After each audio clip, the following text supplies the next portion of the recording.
Focus മാളിൽ വെച്ച് റിഫയുടെ കൂടെ പഠിച്ച ഒരു ആളുമായി പരിചയം പുതുക്കി സംസാരിച്ചതും കണ്ടിട്ട് റോങ് ആയി ഫോക്കസ് മാളിൽ വെച്ച് പബ്ലിക്കായി മെഹനാസ് റിഫയുടെ കവിടത്തടിച്ചിട്ടുണ്ട്.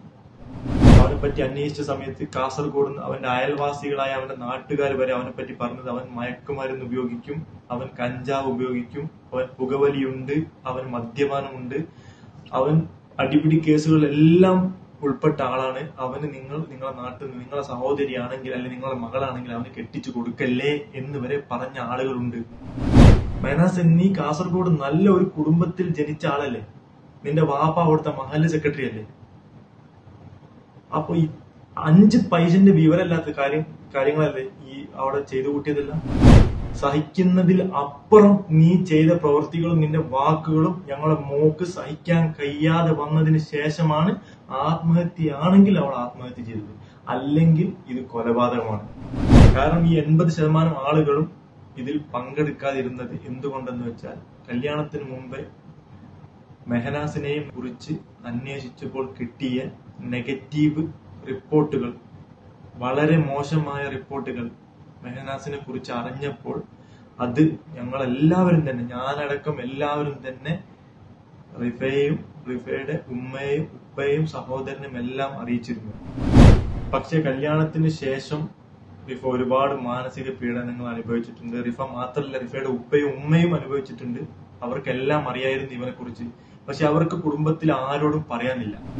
ദുബായിലേക്കുള്ള യാത്ര ജസ്റ്റ് ഒരു വിസിറ്റിങ്ങിന് വേണ്ടി മാത്രമായിരുന്നു എന്ന് ഇന്നത്തെ വീഡിയോയിൽ പറഞ്ഞത് പച്ചക്കളവാണ്. എങ്കിൽ ഞാൻ മെഹനാസിനോട് ഒരു ചോദ്യം ചോദിക്കട്ടെ, ജോലി ഉദ്ദേശിച്ചല്ല പോയതെങ്കിൽ നിന്റെ കയ്യിൽ 5 പൈസ ഇല്ല, നീ കടം വാങ്ങിയിട്ടാണ്, 5 രൂപ പോലും എടുക്കാനില്ലാത്ത നീ കടം വാങ്ങിയിട്ടാണ് ടിക്കറ്റ് വരെ എടുക്കുന്നതും ഈ വിസയുടെ കാര്യങ്ങളെല്ലാം ക്ലിയർ ചെയ്യുന്നതും ഞങ്ങൾ അവിടെ എത്തിയതിനു ശേഷം തരാമെന്ന് പറഞ്ഞിട്ടാണ്. ആ വിസന്റെ പൈസ പോലും ഇപ്പോഴും ക്ലിയർ ചെയ്തിട്ടില്ല. അങ്ങനത്തെ നീ ഒരു പെൺകുട്ടിയെയും ഒരു 2 വയസ്സ് പോലും പ്രായമാകാത്ത ഒരു കുഞ്ഞിനെയും നീ എന്ത് ധൈര്യത്തിലാണ് ഈ ദുബായ് പോലെ UAE പോലുള്ള ഒരു രാജ്യത്തേക്ക് നീ പോകുന്നത്? റിഫയുടെയും മെഹനാസിന്റെയും കല്യാണം ഒരുപാട് പ്രശ്നങ്ങൾക്കിടയിൽ നടന്ന കല്യാണമാണ്. റിഫയുടെ ബന്ധുക്കളിൽ നിന്ന് ശക്തമായ എതിർപ്പ് ഈ കല്യാണത്തിന് മേൽ ഉണ്ടായിരുന്നു. അതിന് കാരണമായിട്ട് ബന്ധുക്കൾ പറയുന്നത് മെഹനാസുമായി ബന്ധപ്പെട്ട ചില വിഷയങ്ങളാണ്. അതായത് മെഹനാസിന്റെ ബാക്ക്ഗ്രൗണ്ടുമായി ബന്ധപ്പെട്ട് അവരന്വേഷിച്ചപ്പോൾ ലഭിച്ച ചില റിപ്പോർട്ടുകളാണ്. അത് ഗുരുതരമാണ് എന്നാണ് ബന്ധുക്കൾ പറയുന്നുള്ളത്. ഈ വിഷയവും നിലവിൽ നടന്ന സംഭവവുമായി ബന്ധപ്പെട്ട് റിഫയുടെ കസിൻ ബ്രദർ പറയുന്നത് കേൾക്കുക. അസ്സലാമു അലൈക്കും. കേരളത്തിലും വിദേശത്തും പ്രവാസികൾക്കിടയിലുമെല്ലാം വളരെയധികം ചർച്ച ചെയ്യപ്പെട്ടുകൊണ്ടിരിക്കുന്ന റിഫയുടെ മരണവുമായി ബന്ധപ്പെട്ട് ചില കാര്യങ്ങൾ ജനങ്ങളിലേക്ക് എത്തിക്കാൻ വേണ്ടിയിട്ടാണ് ഞാൻ ഇപ്പോൾ ഈ വീഡിയോ ചെയ്യുന്നത്. ഞാൻ റിഫയുടെ കസിൻ ബ്രദറാണ്, റിഫയുടെ ഉമ്മയുടെ മൂത്ത സഹോദരന്റെ മകൻ. ഞാൻ ഒമാനിലാണ്. ഇവിടെ ഒരു ബിസിനസ് ചെയ്യുകയാണ്. അപ്പോൾ ഒരുപാട് ആലോചിച്ച് ചിന്തിച്ചതിന് ശേഷമാണ് ഇങ്ങനെ ഒരു വീഡിയോ ചെയ്യുന്നത്. അതിന് കാരണം മെഹനാസ് എന്ന റിഫയുടെ ഭർത്താവായിരുന്ന മെഹനാസിന്റെ ഒരു വീഡിയോ കണ്ടതിന് ശേഷം മെഹനാസ് പറയുന്ന പച്ചക്കള്ളങ്ങൾ ഇനിയും ജനങ്ങളിലേക്ക് എത്താതിരിക്കാൻ മീഡിയകളും ചാനലുകളും ശ്രദ്ധിക്കേണ്ട ഒരു അവസ്ഥ വന്നു എന്ന് തോന്നിയപ്പോൾ അവരെല്ലാം അറിയാൻ വേണ്ടി മെഹനാസിന്റെ പല കാര്യങ്ങളും, ഇതുവരെ പലർക്കും അറിയാത്ത പല കാര്യങ്ങളും പറയാൻ വേണ്ടിയിട്ടുമാണ് ഞാനിപ്പോൾ ഇങ്ങനെ ഒരു വീഡിയോ ചെയ്യുന്നത്. ആദ്യമായി പറയട്ടെ, മെഹനാസും റിഫയും തമ്മിലുള്ള വിവാഹം അത് റിഫയുടെ ഇഷ്ടം മാത്രം നോക്കി റിഫയുടെ മാതാപിതാക്കൾക്കും സഹോദരനും കൂടെ ഞാനും എല്ലാം സപ്പോർട്ട് ചെയ്യേണ്ടി വന്ന ഒരവസ്ഥയിൽ നടന്ന കല്യാണമാണ്. ആ കല്യാണത്തിന് ഞങ്ങളെ കുടുംബത്തിൽ ഒരു 80% ആളുകൾക്കും ഇഷ്ടമില്ല. ഇഷ്ടമില്ലാത്തവർ പങ്കെടുത്തിട്ടുമില്ല. ചെറിയ രീതിയിൽ നടന്ന ഒരു ചെറിയ ചടങ്ങ് മാത്രമായിരുന്നു റിഫയുടെ കല്യാണം. ആരെതിർത്താലും ആരെല്ലാം തടസ്സം നിന്നാലും മെഹനാസിനെ മാത്രം മതി എന്ന് വാശി പിടിച്ച റിഫയ്ക്ക് വേണ്ടി ഞങ്ങൾക്കെല്ലാം സമ്മതിച്ചു നിന്നു കൊടുക്കേണ്ടി വന്നു. കല്യാണത്തിന് കൂടെ നിന്നവർക്ക് സമ്മതിച്ച് നിന്നു കൊടുക്കേണ്ടി വന്ന ഒരു കല്യാണം മാത്രമാണ്. കാരണം ഈ 80% ആളുകളും ഇതിൽ പങ്കെടുക്കാതിരുന്നത് എന്തുകൊണ്ടെന്ന് വെച്ചാൽ, കല്യാണത്തിന് മുമ്പേ മെഹനാസിനെയും മെഹനാസിന്റെ കുടുംബത്തെയും കുറിച്ച് അന്വേഷിച്ചപ്പോൾ കിട്ടിയ നെഗറ്റീവ് റിപ്പോർട്ടുകൾ, വളരെ മോശമായ റിപ്പോർട്ടുകൾ മെഹനാസിനെ കുറിച്ച് അറിഞ്ഞപ്പോൾ അത് ഞങ്ങളെല്ലാവരും തന്നെ, ഞാനടക്കം എല്ലാവരും തന്നെ റിഫയെയും റിഫയുടെ ഉമ്മയെയും ഉപ്പയെയും സഹോദരനും എല്ലാം അറിയിച്ചിരുന്നു. അപ്പോഴും മെഹനാസ് ആ സമയത്ത് അന്ന് ചെറിയ പ്രായത്തിൽ അങ്ങനെയൊക്കെ ആയിരുന്നു. ഇപ്പോൾ മെഹനാസിന് അങ്ങനത്തെ കുഴപ്പങ്ങളൊന്നും ഇല്ല എന്ന് മെഹനാസ് പറഞ്ഞ് വിശ്വസിപ്പിച്ചത് പ്രകാരം റിഫ ഞങ്ങളോടെല്ലാം പറഞ്ഞ് എന്തെല്ലാം വന്നാലും എനിക്കത് മെഹനാസിനെ തന്നെ കല്യാണം കഴിക്കണം എന്നുള്ളൊരു പിടിവാശിയിൽ നിന്നതുകൊണ്ട് മാത്രമാണ് കോഴിക്കോട് നിന്ന് ഒരുപാട് ദൂരമുള്ള കാസർഗോട്ടേക്ക് ഞങ്ങളെ മോളെ കല്യാണം കഴിച്ച് പറഞ്ഞയച്ചത്. കല്യാണത്തിന് ശേഷം, കല്യാണത്തിന് മുമ്പേ ഒരു ചടങ്ങുണ്ടായിരുന്നു. അവന്റെ വീട്ടിൽ നിന്ന് ആളുകളെല്ലാം വന്ന് ഒരു വളയിടിക്കൽ ചടങ്ങ്. ആ ചടങ്ങിന് ശേഷം മെഹനാസ് കാസർഗോഡ് നിന്ന് വണ്ടിയെടുത്ത് ബൈക്കിൽ ഇവര് കറങ്ങാൻ പോകുന്ന ഒരു ടൗണിലൊക്കെ, കോഴിക്കോട് ടൗണിലൊക്കെ പോവുക, കറങ്ങാൻ പോവുക, ഫോട്ടോസ് എടുക്കുക, ഇങ്ങനത്തെ പരിപാടിയൊക്കെ ഉണ്ടായിരുന്നു. ആ സമയത്ത് തന്നെ ഫോക്കസ് മാളിൽ വെച്ച് റിഫയുടെ കൂടെ പഠിച്ച ഒരു ആളുമായി പരിചയം പുതുക്കി സംസാരിച്ചതും കണ്ടിട്ട് റോങ് ആയി ഫോക്കസ് മാളിൽ വെച്ച് പബ്ലിക്കായി മെഹനാസ് റിഫയുടെ കവിളത്തടിച്ചിട്ടുണ്ട്. അത് കല്യാണത്തിന് മുമ്പേ തന്നെ ഞങ്ങൾ അറിഞ്ഞിട്ടുണ്ട്. പക്ഷെ അത് ആ സമയത്ത് അവന് വന്ന ഒരു മാനസിക ഇതിൽ ചെയ്തു പോയതാന്നൊക്കെ അവൻ പറഞ്ഞത് കാരണം പിന്നെ അത് അത്ര വിഷയമായിട്ടില്ല. പക്ഷെ കല്യാണത്തിന് ശേഷം റിഫ ഒരുപാട് മാനസിക പീഡനങ്ങൾ അനുഭവിച്ചിട്ടുണ്ട്. റിഫ മാത്രമല്ല, റിഫയുടെ ഉപ്പയും ഉമ്മയും അനുഭവിച്ചിട്ടുണ്ട്. അവർക്കെല്ലാം അറിയായിരുന്നു ഇവനെ കുറിച്ച്. പക്ഷെ അവർക്ക് കുടുംബത്തിൽ ആരോടും പറയാനില്ല. കാരണം കുടുംബക്കാരെല്ലാരും അന്ന് അവന്റെ എല്ലാ തെറ്റുകളും ചൂണ്ടിക്കാണിച്ചതാണ്. അവനെ പറ്റി അന്വേഷിച്ച സമയത്ത് കാസർഗോഡ് നിന്ന് അവന്റെ അയൽവാസികളായ അവന്റെ നാട്ടുകാർ വരെ അവനെ പറ്റി പറഞ്ഞത് അവൻ മയക്കുമരുന്ന് ഉപയോഗിക്കും, അവൻ കഞ്ചാവ് ഉപയോഗിക്കും, അവൻ പുകവലിയുണ്ട്, അവൻ മദ്യപാനമുണ്ട്, അവൻ അടിപിടി കേസുകളെല്ലാം ഉൾപ്പെട്ട ആളാണ്. അവന് നിങ്ങളെ നാട്ടിൽ നിന്ന് നിങ്ങളെ സഹോദരിയാണെങ്കിൽ അല്ലെങ്കിൽ നിങ്ങളുടെ മകളാണെങ്കിൽ അവന് കെട്ടിച്ചു കൊടുക്കല്ലേ എന്ന് വരെ പറഞ്ഞ ആളുകളുണ്ട് ആ സമയത്ത്. അതിനുള്ള തെളിവുകൾ വരെ ഞങ്ങളുടെ കയ്യിൽ ഇപ്പോഴുമുണ്ട്. എന്നിട്ടും ഞങ്ങളെ മകളുടെ ഇഷ്ടത്തിന് ഞങ്ങൾ കൂട്ടുനിന്ന് അവന് കെട്ടിച്ചു കൊടുത്തു. കല്യാണം കഴിഞ്ഞതിന് ശേഷം ഏതൊരു ആണും ശ്രദ്ധിക്കേണ്ട കാര്യം, ആ 10-18 വർഷം ഒരു പെണ്ണിനെ അവളുടെ ഉപ്പയും ഉമ്മയും അല്ലെ അച്ഛനും അമ്മയും കഷ്ടപ്പെട്ട് വളർത്തിയ ഒരു മകളെ നിന്നെ ഏൽപ്പിച്ചു തരുമ്പോൾ, ഭർത്താവായ നിന്നെ ഏൽപ്പിച്ചു തരുമ്പോൾ അവളെ എല്ലാ ചുമതലകളും, അവൾക്ക് വേണ്ടിയുള്ള എല്ലാ കാര്യങ്ങളും ചെയ്യേണ്ടത് നിന്റെ ഉത്തരവാദിത്തമാണെന്നുള്ളതാണ്. അത് ഞാനായാലും ഏതൊരു ഭർത്താവായാലും. പക്ഷെ ഈ മെഹനാസ് അങ്ങനെ ആയിരുന്നില്ല. മെഹനാസ് ഒരു ജോലിക്കും പോയില്ല. മെഹനാസ് ഒരു ജോലിക്ക് പോയതായിട്ട് ഞാൻ അറിഞ്ഞിട്ടില്ല. കാസർഗോഡ് ഈ വീഡിയോ തന്നെ നമ്മൾ പറയുന്നുണ്ട്, കാസർഗോഡ് ഞങ്ങൾ കുറച്ചേ ഉണ്ടാവും, കോഴിക്കോടാണ് ഞങ്ങൾ കൂടുതൽ ഉണ്ടാകുന്നത്. കോഴിക്കോട് വന്നിട്ട് ഇവനെന്താ ചെയ്യാ, ഈ ഫോണും ടാബും ആയി ഇരുന്നിട്ട് രാത്രി 12:30, 1 മണി, 2 മണി വരെ ഇതിൽ കളിച്ചിരുന്ന് പകല് മുഴുവൻ കിടന്നുറങ്ങും. ഒരു പണിക്ക് ഒരു ജോലിക്ക് പോയതായിട്ടൊന്നും ഞാൻ അറിഞ്ഞിട്ടില്ല. എന്നിട്ട് ഈ റിഫന്റെ വാപ്പ കഷ്ടപ്പെട്ട് അധ്വാനിച്ചു കൊണ്ടുവരുന്ന പൈസക്ക് വാങ്ങുന്ന സാധനങ്ങളെല്ലാം കഴിച്ച് വാടക വീട്ടിൽ നിന്ന് വാടക വീട്ടിലേക്ക് മാറി, വാടക വീടുകൾ മാറി ഒരുപാട് കഷ്ടം ഇവർ അനുഭവിച്ചിട്ടുണ്ട് ഇവൻ കാരണം. പക്ഷെ ഇവർ ആരോടും പറഞ്ഞിട്ടില്ല. കാരണം പറഞ്ഞു കഴിഞ്ഞാൽ കുടുംബക്കാരെല്ലാം ഇവരെ പരിഹസിക്കും, ഇവരെ കളിയാക്കും, ഇവരെ ദേഷ്യം പിടിക്കും, ഇവരോട് ആ രീതി സംസാരിക്കും. കാരണം ആദ്യമേ ഇവന്റെ തെറ്റുകളെല്ലാം കുടുംബക്കാരെല്ലാവരും ചൂണ്ടിക്കാണിച്ചതാണ്.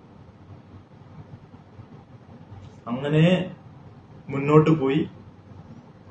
റിഫയുടെ കാല് തല്ലി ഓടിച്ച സംഭവം റിഫയുടെ ഉമ്മ വെളിപ്പെടുത്തി നിങ്ങളെല്ലാവരും കേട്ടിട്ടുണ്ടാവും.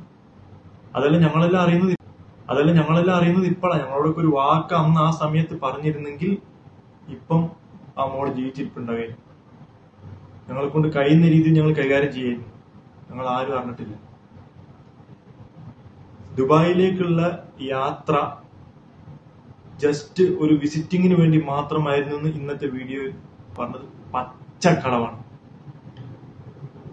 റിഫ മരിക്കുന്നതിന് മുമ്പ് അവര് താമസിച്ച ഞങ്ങളുടെ ഒരു കുടുംബ സുഹൃത്തിന്റെ വീട്ടിൽ അവർ താമസിച്ച സമയത്ത് അവിടുത്തെ ഹാളിൽ എല്ലാവരും കൂടി ഇരിക്കുന്ന സമയത്ത് ഈ മെഹനാസ് ഇവര് ദുബായിലേക്ക് പോകുന്നതിന്റെ 1-2 ദിവസം മുമ്പേ ഇങ്ങനെ ഇരിക്കുന്ന സമയത്ത് മെഹനാസ് പറഞ്ഞ കാര്യം തെളിവ് സഹിതം നിങ്ങളെ മുമ്പിൽ എത്തിക്കാൻ വേണമെങ്കിൽ ഞങ്ങൾക്ക് കഴിയും.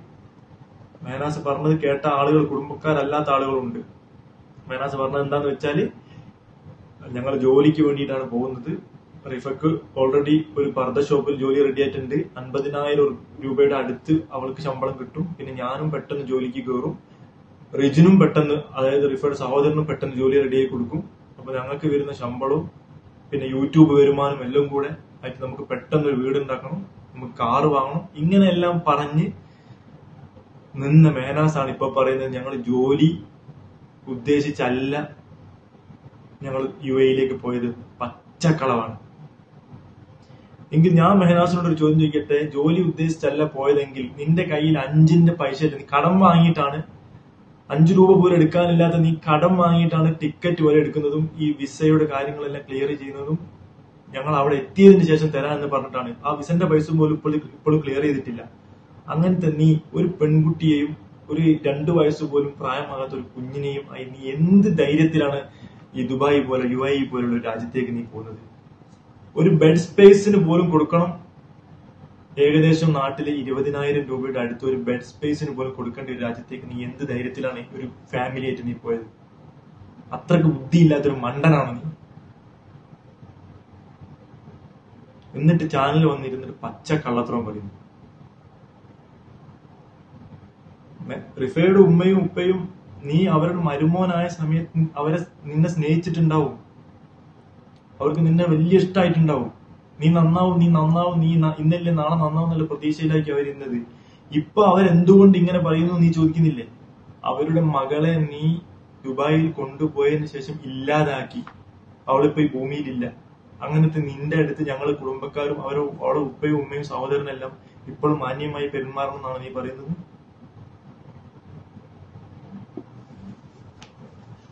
ഒരു ഭാര്യ മരിച്ചു കിടക്കുമ്പോ നീ ചെയ്ത ഇൻസ്റ്റഗ്രാം പോസ്റ്റ് അത് പോട്ടെ, നീ മരമണ്ടനായതുകൊണ്ട് ചെയ്താന്ന് വിചാരിക്കാം.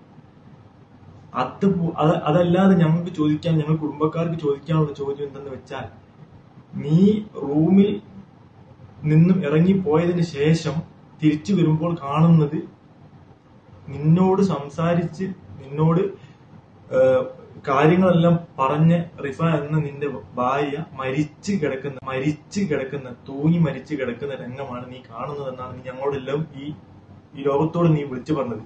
എന്നിട്ട് എന്തുകൊണ്ട്, അതിന്റെ കാരണം എന്തിന്റെ റിഫ ആത്മഹത്യ ചെയ്ത്? അല്ലെങ്കിൽ റിഫ ആത്മഹത്യ ചെയ്തതാണോ?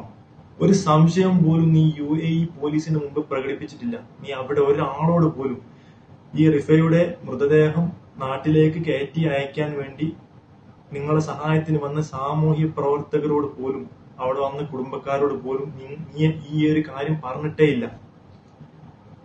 എനിക്ക് സംശയമുണ്ട്, അല്ലെങ്കിൽ എന്റെ ഭാര്യ എന്തിനു മരിച്ചു എനിക്ക് അറിയണം.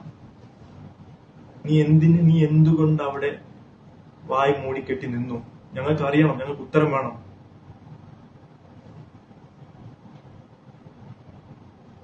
പിന്നെ അടുത്തൊരു ചോദ്യം, നീയും നിന്റെ ഭാര്യയും താമസിക്കുന്ന നിങ്ങളുടെ റൂമിൽ മൂന്നാമതിനായ ഒരു അന്യ പുരുഷനെ എന്ത് ധൈര്യത്തിലാണ് നീ താമസിപ്പിക്കുക? എത്ര വലിയ കൂട്ടുകാരനായാലും ഒരു കാരണവശാലും ജംഷാദ് നിങ്ങളുടെ റൂമിൽ, നിങ്ങൾ കിടക്കുന്ന ബെഡിൽ വരെ കിടന്നു എന്നുള്ള വാർത്തകളൊക്കെ പുറത്തു വരുന്നത്. മെഹനാസ്, നീ കാസർഗോഡ് നല്ല ഒരു കുടുംബത്തിൽ ജനിച്ച ആളല്ലേ? നിന്റെ വാപ്പ അവിടുത്തെ മഹല്ല് സെക്രട്ടറി അല്ലേ?